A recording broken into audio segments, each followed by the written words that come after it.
Welcome everyone. Thanks to all participants today and to our sponsor area, the Economic Research Institute for ASEAN and East Asia.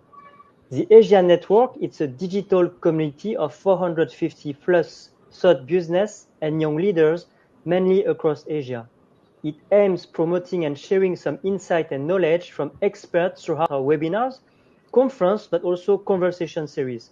For our Today Tech for Good webinar series, who is promoting entrepreneurship and women in tech with the role of technology to improve social, environmental, and economic outcomes. We are happy to welcome our guest speakers from India, Cambodia, and Thailand. They will share their experiences and expertise in their countries related to agriculture and technology. At the end, please feel free to write your question in the chat box. We will answer accordingly. But let's now start, and let me introduce you to our first speaker from India. Mr. Ananda Verma is the founder of Fasal, a full-stack platform for horticulture anchored on an IoT-SaaS platform. Before Fasal, he worked with multiple startups. His core focus and expertise in solving real problems for people using technology as an enabler. He is also a Forbes 30 Under 30 list 2020. Welcome, Ananda. The floor is yours. Thank you, Ravindra, and thanks a lot for having me here. It's always a pleasure to get on board with a lot of fellow entrepreneurs and talk about or share our learnings. I'm here to talk about again on the topic of AgriTech. I think my topic would let me share that and then probably start. Excellent. Yep, perfect. So let me know when you can see my screen. Yes. All right, perfect. So my topic today is going to be understanding understanding the broader agri-tech space, and then going deeper into understanding what are the different niche segments to it, and what are the opportunities that exist in that sector. Then I'll also touch upon our journey of building Fasal in India, and what are the challenges or the problems that we identified, and then how we analyzed the impact of it and how we solved it finally. And also, just feel free to add your questions in the comment, and probably at the end, as Ravindra said, we'll talk about or probably try to answer those questions also. So to begin with, I think Ravindra already covered this. I'm actually a son of a farmer. My father is a farmer, and he's a cauliflower seed producer. I grew up in a village, but then decided not to do farming, looking at, it never looked like a viable profession. But then here I am back to solving some of the core challenges. I graduated from IIIT Bangalore, started a company, a media tech company that I founded with my brother, and then later I founded Fasal. So I want to spend probably a minute to talk about this, because we keep hearing agri-tech a lot recently.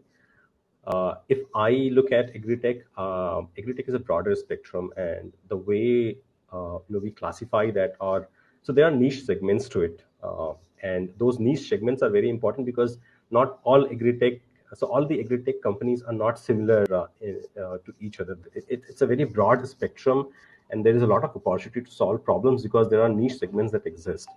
And a very easy way to classify this could be your pre-harvest and post-harvest. But then I further go deeper and classify this pre-harvest stage into multiple niche segments, which I call it as pre-sowing, sowing, crop growth, harvest, and post-harvest.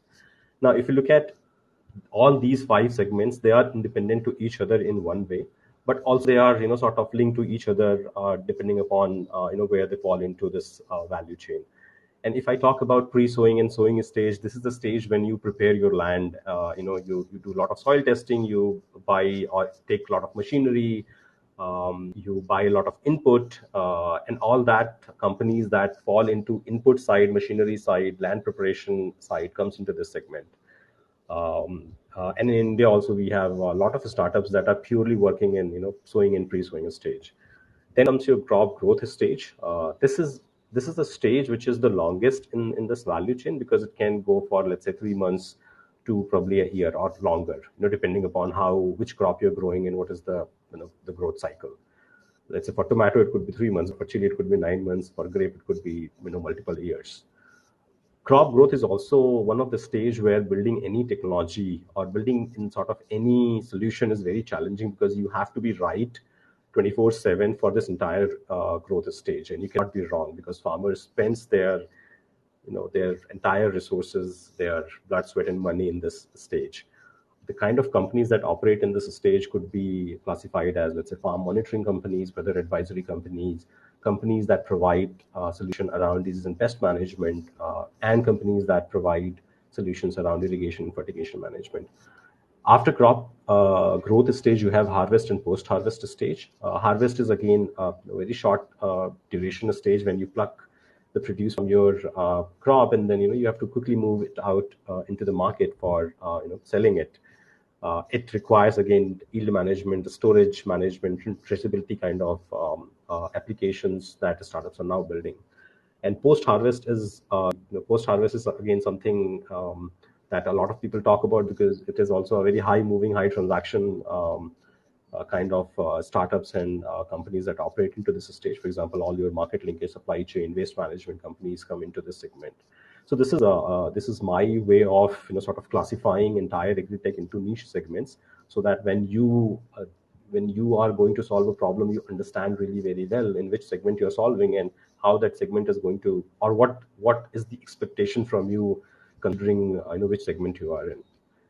Also, if you look at overall AgriTech space and how it has evolved in, let's say, last couple of or last 10 years, 8 to 10 years, the growth has been enormous, and especially in the last 6 to 7 years, we can see a very, very significant growth. If you consider 2015, 2016, and if you consider 2022 now, it has been just the financing itself or the investment itself has been tripled across the sector. And I'm only talking about AgriTech. I'm not talking about food tech. So all those delivery applications and all those we still consider into food tech. But this is purely AgriTech, which consists of all the segments that I just described.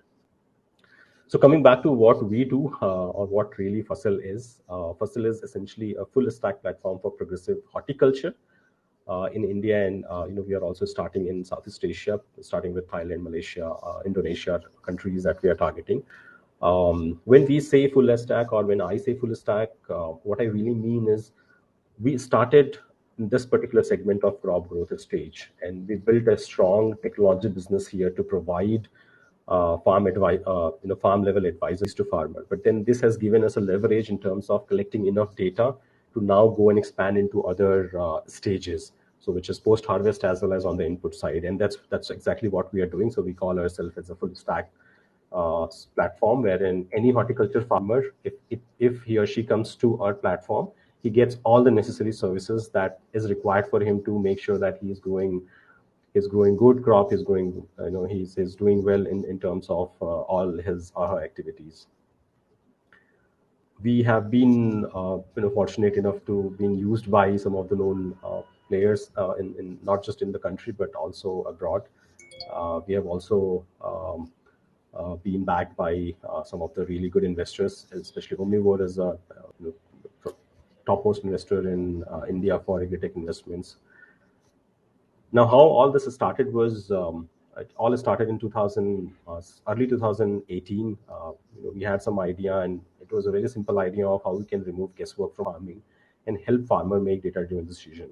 Because what we had observed or seen that most of the decision that has been made on farm level is really driven out of gut and intuition, and there is no logic to any of these decisions. Now, farming in one sense is really a science. If you understand crop really well, if you understand weather, if you understand soil, you can relate those, or you can create an equation in which you can derive your crop growth. And that's exactly what we did. What we found out that farmers are mostly making guesswork based decisions. They're following practices that has been established for 10, 20, 30, 50 years. Lot has been changed. Weather is not same, soil is not same, your crop varieties are not same. How you can rely on the same practices? So that was the fundamental question with which we started. Apart from that, we also saw that because of inefficient practices, there is a productivity loss. and poor utilization of resources.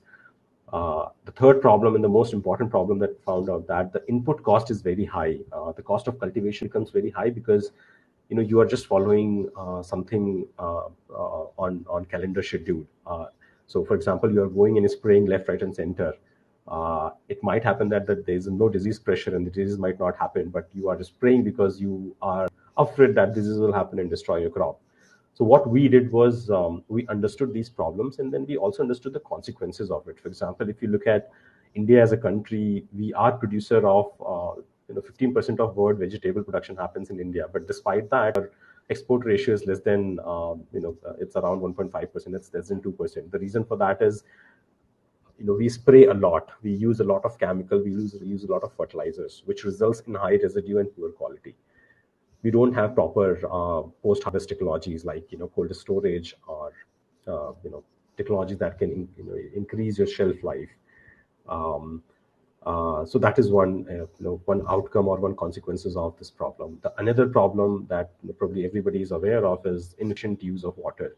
Now, again, if I tell you example of India, we use 85% of water just in agriculture. Remaining 5% is domestic use, and rest 5 to 10% is industrial reuse.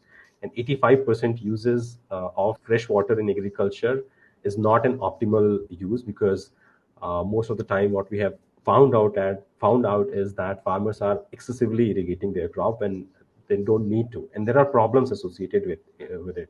Because if you under irrigate, of course your crops are not getting water, but if you over irrigate, it is more of a problem, because in that case what happens is your nutrients also reaches down the soil. So you're not just over utilizing water, you're also destroying your nutrients that your plant could uptake because you're just flooding it or leaching it down the soil. Also, there is a lot of production gap that happens. Let's say if you consider two states in India growing same crop, there is a huge production gap, and that production gap is because there are inefficient practices. There is no playbook with which you can run your farming to make sure that you get a defined or desired outcome that you're looking for. So considering all these important implications or consequences of the problems that we identified, we started building a solution. And what really Fasal built is a mechanism or a technology that can help solve these problems. So what we have built is a IoT-based system that has sensors which captures important and critical parameters from the farm, which is again divided into macroclimatic, microclimatic, and soil level.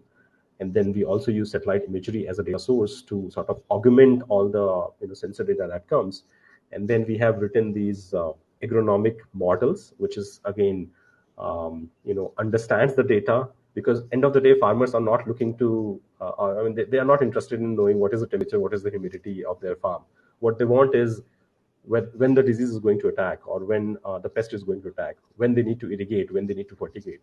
So what we do is we take that data as an input, and these agronomical models, which is very crop specific and crop stage specific, runs on those data that is coming, and then tells farmer that what they need to do very precisely. So this is how it looks like on the app. So farmer deploys a IoT station at his or her farm, and then he gets this kind of application on his smartphone. It is available on the feature phone also in form of SMS. He gets to know the real-time weather conditions, whether it is suitable for their crop, not suitable, and what actions they need to take when there is a chance of a particular disease to happen.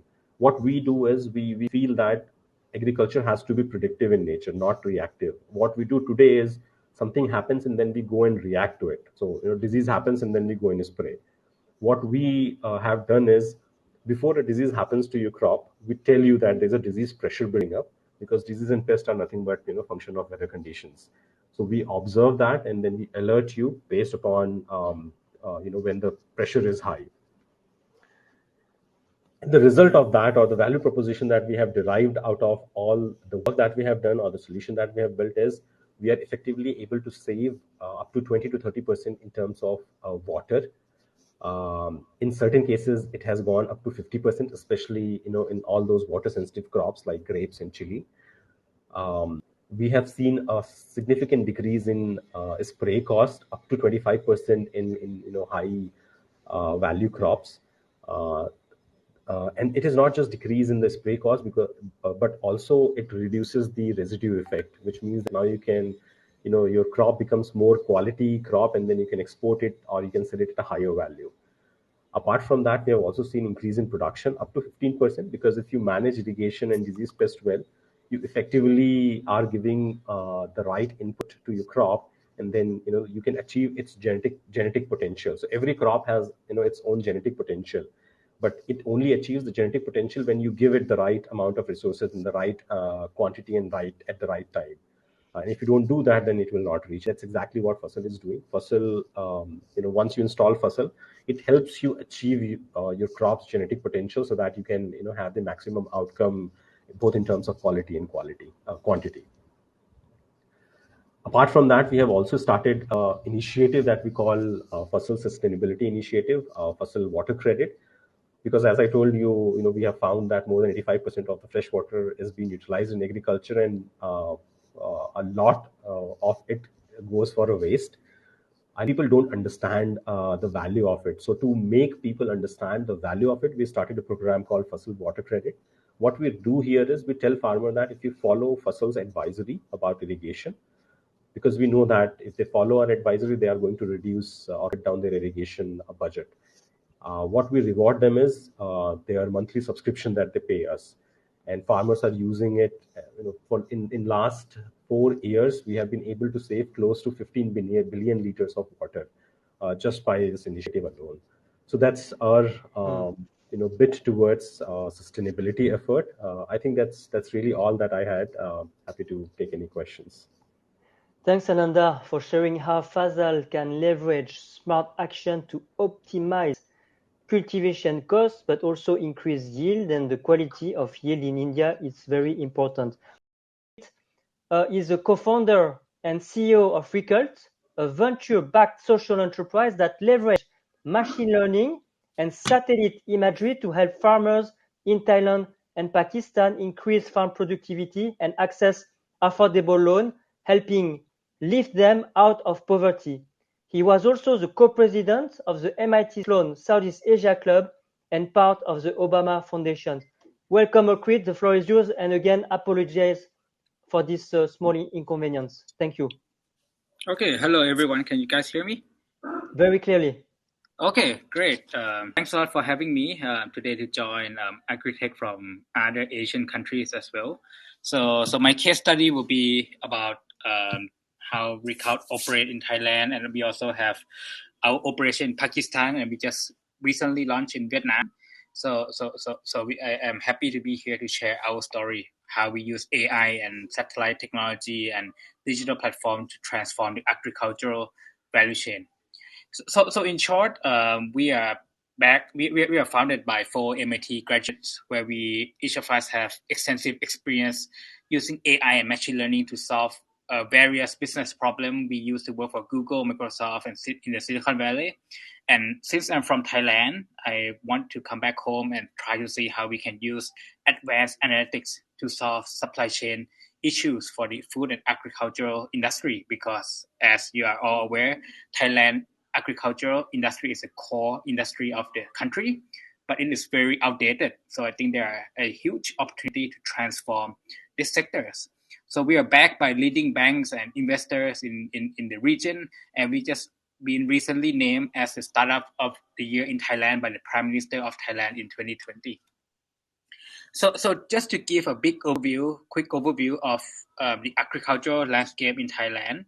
40% of Thai populations are farmers, but they are among the poorest in the country. So if you look at the minimum wage of Thai people, it is around $5 a month, but the average farmer's earning is just around $200 a month. So you can see that 40% of the Thai population are actually living under the minimum wage. So pretty much they're living in poverty, right?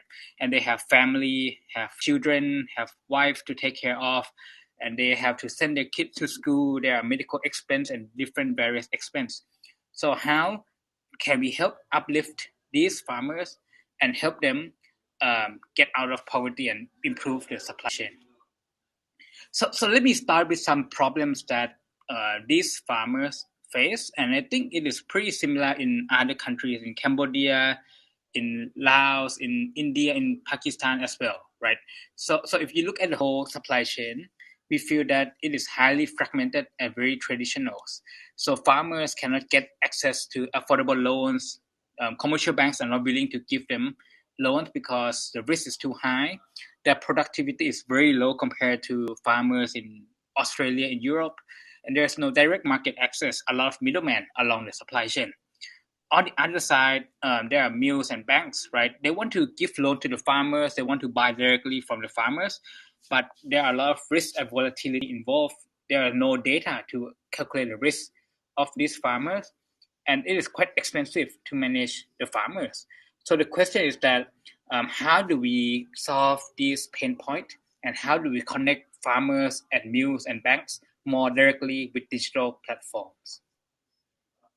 And another thing that happened, which I personally feel that it will be a big problem in the region, is climate change. So there are a lot of unpredictable drought and unpredictable flood, at least in Thailand. In the past year, there are tens of thousands of farmers just went bankrupt because they faced flood, right, and or drought. What this means to the farmer is that if there is a natural disaster, their whole total yearly income is gone, right? And not only is their income gone, but sometimes they have to take a loan from the loan shark, which means that they're even more in debt.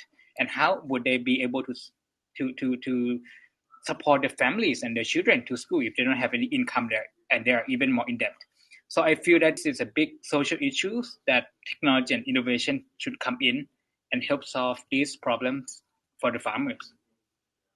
So one thing that we found to be a big shift in a rural economy is the access to smartphone, right? So a lot of farmers can get access to a cheap smartphone for like 100, $200, and the internet penetration is very good in Thailand at the moment. So right now, above 50% of the Thai population have access to smartphone. Not 50% of the Thai population, but the farmer population in rural areas. You would be amazed how many farmers have access to smartphone, and how many of them are on Facebook, on YouTube, online, right? So pretty much the rural economy landscape have totally shifted in the past few years.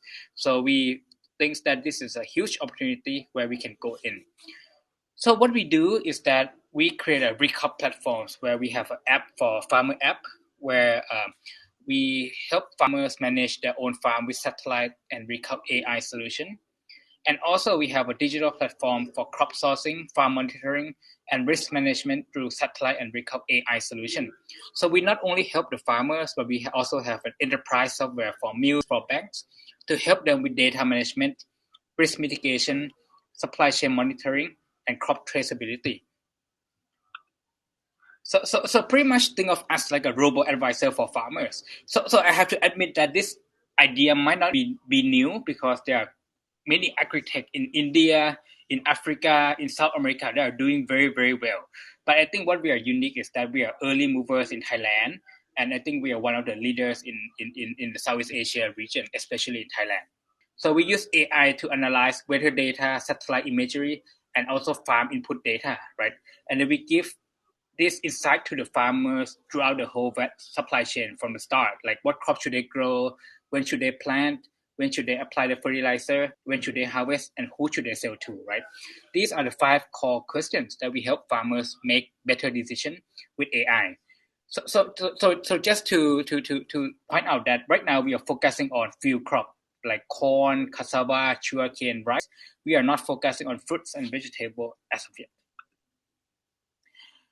So at the moment, we have released an app that the farmers can download for free. So we have close to 600,000 farmers in Thailand using our app on a daily basis at the moment. So I will skip this for now. Okay, so I will let you guys see a quick video of our app in Thailand. You can read the subtitle below. So it is in Thai.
There is no sound, Akrit, but that's okay.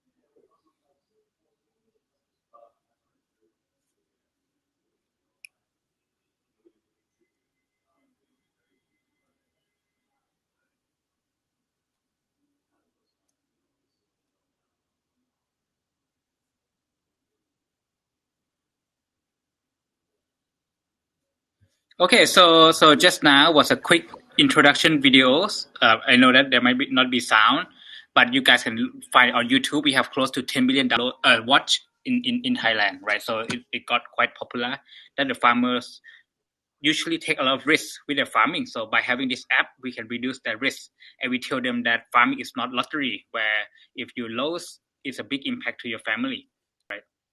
And also right now we have expanded, not only do we do digital platform, but we also link it with mechanization, because labor is quite expensive in Thailand now, and with aging society, more and more labor are getting older and older, so farmers face problem with their farming operation. So we link farmers with tractor, with drone company, to help them automate their farming process. So once they call a drone to spray or put fertilizer in the farm, we can also track the difference with our satellite technology, right?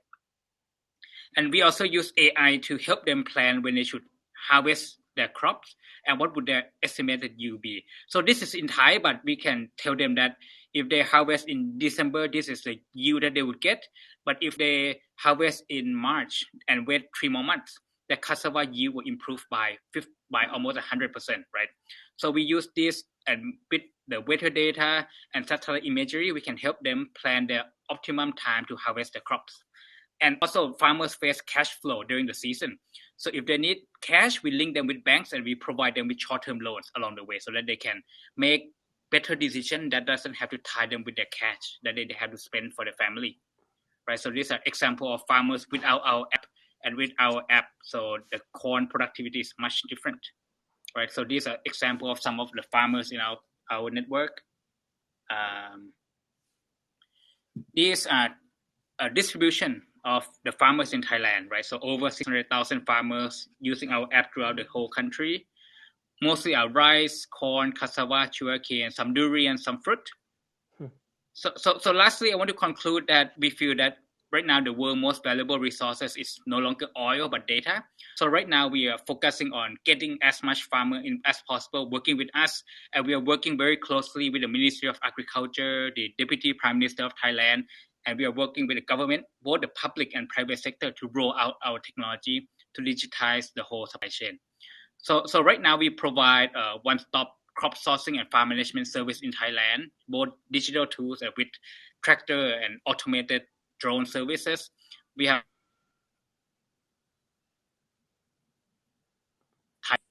much over 6 million acres, and then we are working with over 10 listed companies in Thailand. So we are managing over a billion billion baht. $1 billion worth of crop at the moment on our platforms. So pretty much 50% of sugarcane being traded in Thailand are being traded through our platform at the moment. So this is our current track record at the moment. So that's all I have to as a quick introduction, and happy to answer question later on. Thank you. Thanks, Akrit, for sharing how Ricult envisions a world where smallholder farmers can be free of financial burden by democratizing lending for farmers. So Theron, I'm from Cambodia, and let me show you about Junlen. Junlen, it means earthworm in Cambodian language, and we are trying to solve organic waste problem and eliminate the chemical use. And of course, climate change is the main issues in farming and also in the world. We are taking through these issues. Let me share you the story that in late 2017, I met Mr. Lee, who is a 50 years old man and living in remote area. I came to meet him as the community volunteer, and in late 2018, I introduced him about vermicomposting. Vermicomposting, it means raising earthworm to produce the vermicompost, which is rich nutrient fertilizer. And I introduced to the farmer in the community, and he is the only one who willing to take this technique to real practice. And now he become the farmer lead in the community, and the Junlen is established by then.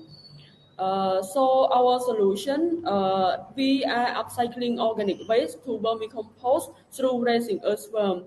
At the same time, we also invested in smallholder farmer to be sufficient in the farming and also do the contract farming with them as well.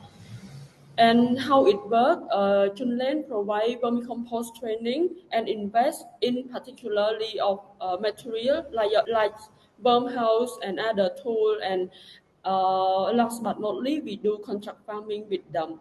It is ongoing process to make sure they earn income. And the farmer partner like Mr. Lee, he is the best. He is innovative farmer and willing to keep any agricultural technique to the real work. And we sell the product to urban farmer and organic farmer and development partner as well.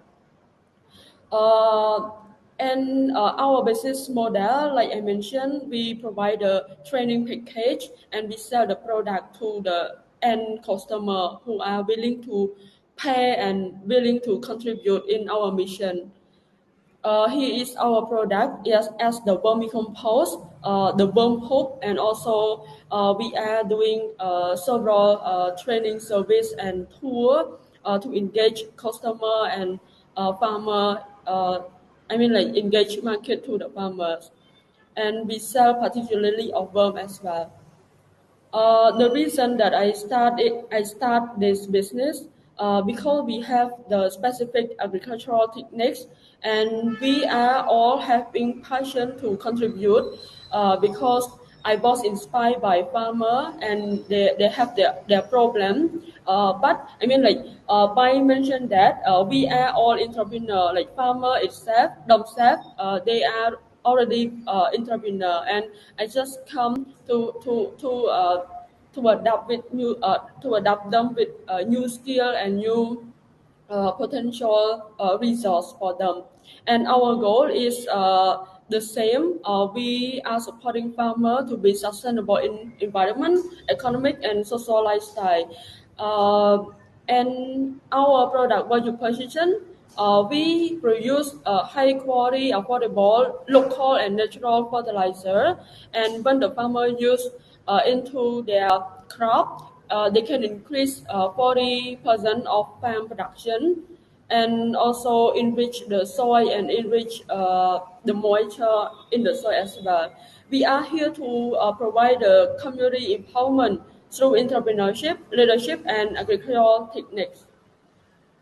And here is our team. I found it alone in the beginning, and now I established into the main team that have very specific skill. And our partner as a local, my enterprise is very local institute that support startup and business and young entrepreneur in Cambodia, and also international partner as well, like Vasily. For the impact that we have been produced so far, for me as the founder, we are trying to be responsible on household or farmer that they need to make sure earn more income through our technique and through our partnership.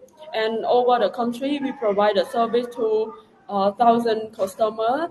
And at the same time, I also doing engaging initiative by creating home library base, because most of my farmer, they are doing the hard work to invest in their kid education. So why not that I don't start this initiative to have the home library based in their community.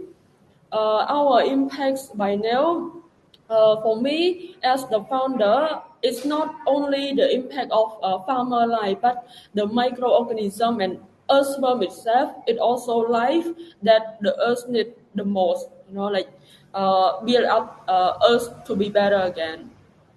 For me, I really motivated and inspired by doing a good work. I mean, like invest in a good work is never be fail.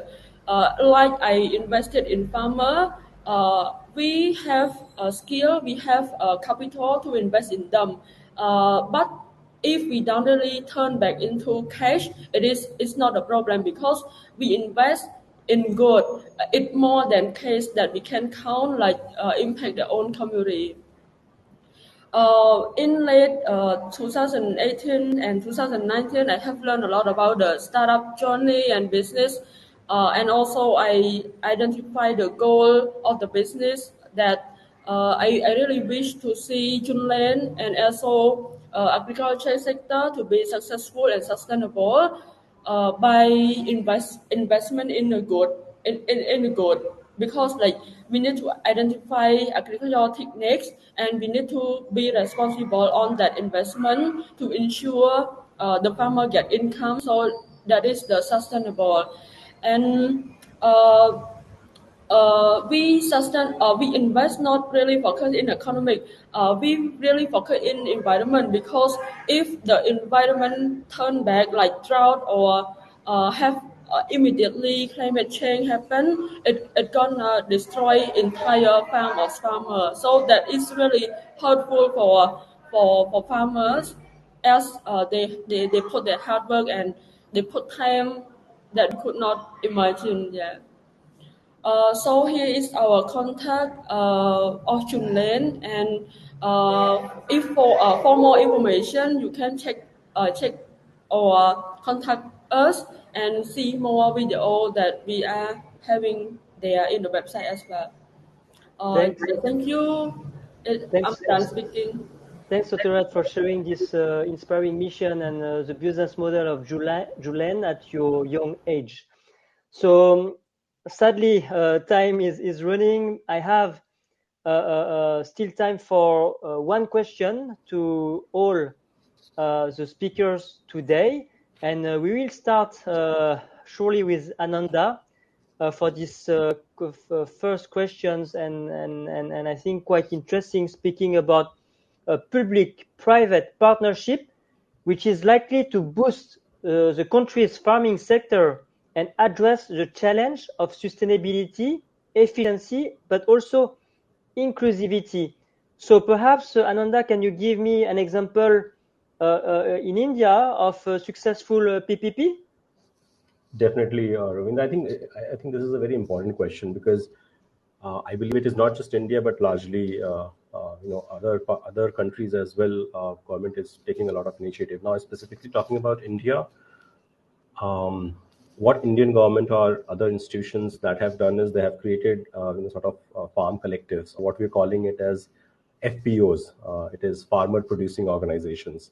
The reason for that initiative was because individual farmers may not be able to afford the kind of technology or the kind of input or resources at his own or at her own. What government has done is they have provided subsidies. So the first thing that they have done is they have created these FPOs, which is like a collective of a lot of farmers in a vicinity, and then provided a lot of support to these FPOs, so that now farmers are not feeling alone, or farmers are not alone in terms of their need. They can come join an FPO, become part of a larger organization, and then via that organization they can get various help in terms of advisories, in terms of input, in terms of financial support and other things. So for example, if I take our example also, if Fasal has to reach to a farmer, if I go into an individual farmer, sometimes it becomes difficult for the farmer to afford a technology like us, and especially when the technology is in a very early phase, because if a technology is democratized, then the prices automatically goes down. But if the technology is new, the prices remain high, just like mobile phones. So how can a farmer still use such kind of technologies? That's exactly where government has stepped in creating these collectives and FPOs, and told that whether you cannot go alone, but you can go in a group.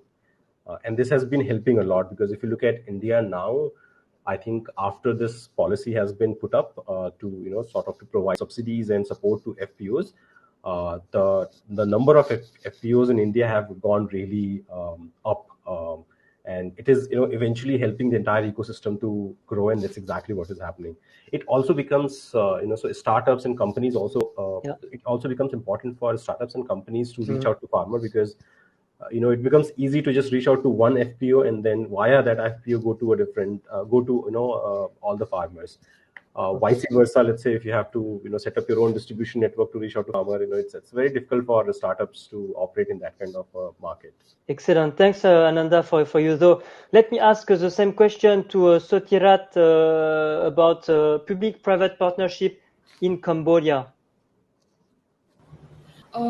Actually, based on my experience in Cambodia, it's quite new to start up ecosystem. So it really a little bit challenges for government and for private sector to join hand to support the young startup and so on. But anyway, I have been many successful public-private partnership have done to engage government into this sector, even push the economic even grow. And by doing that, during COVID pandemic, like uh, the agricultural sector is really motivate a Mm. lot for those sector to pay much more attention. Right. Add more into this point, it quite really I mean like interesting and fascinating by those public private sector to support in agriculture sector. Um, Okay. as example that I have been participate so on, I mean like local and international like GIZ and speak Right. contact is really there for the sector. Yeah. Thanks, Sotirat, and I think that you mentioned it very well. I think that also agriculture is one of the key pillars of the Cambodian economy. So I guess that a lot of reinforcement from the governmental side, but also from institutions such as UNDP, are on the good track to make quite a decisive action on this field. Now we will end with Aukrit with the final word. How about your thought on PPP? Sorry, in Thailand within your sector, Aukrit? Yeah, so in Thailand, there are a lot of initiatives from the government to do PPP, right? Mm, But if you consider it successful or not, that is very mm, debatable at the moment. right, And if it is actually right. worth the budget and the tax money of the citizen, that's still very, very debatable. Because in Thailand, what the government try to do is that in agriculture, there's production and the market, right? Mm, So what they do is that they try to get the large agricultural processing mills in Thailand, because Thailand is one of the largest exporter of sugar or like cassava in Thailand. So we have a lot of processors, mm-hmm, which government try to work with these private sectors to transform them to produce a higher value product so that they can buy from the farmers at a better price. But there are still, to be honest, there are certain initiatives that is good, but a lot are still, I feel that it is a waste of money, and they should right. support the private sector more. I'm not sure if it's the case in India or in Cambodia or other countries, but I feel that personally, I feel that it should be driven more from the private sector rather than the government. The government Mm, should let the market function. Right mm-hmm, now, there are too much subsidy in Thailand, right? So, mm, so because agriculture is a political crops, because like rice, almost half of the Thai population grow rice. So any political party that want to win election, they just say that I will subsidize the cost of rice production. The rice farmer will love it because it is an artificial price in the market, right? But I don't mm, think that is a sustainable solution for the agricultural sector in the long term. So, mm. so, so, so I think that this can go into a very long debate, and I will leave it just at that point. I Thanks. just want to I just Yes. want to add something to Please, very briefly, because we're running out of time, Ananda. just a quick thing. So I think what Akrit is saying is exactly right. In India, also more than subsidies, we need empowerment of farmers. Subsidies are not helping out. We need more empowerment, better technologies, better access to information for farmers as well. That's all. Yes, Okay. agree. Thanks. I think it's great to have your perspective within your respective countries, and we can see that there is some similarities, but also some very opposite aspects. So thanks again to our guest speakers, Sotirat, Ananda, and Okrit for this engaging conversation. Again, apologize for that technical issue. I think it happens again. These are some limitation of our modern technology, especially during the webinars with some limited connections and Wi-Fi. And also thanks to all participants today. So, and also our sponsors areas, the Economic Research Institute for ASEAN and East Asia. Thanks all again, and see you next time. All right, thank you. Thank you, everyone. Bye.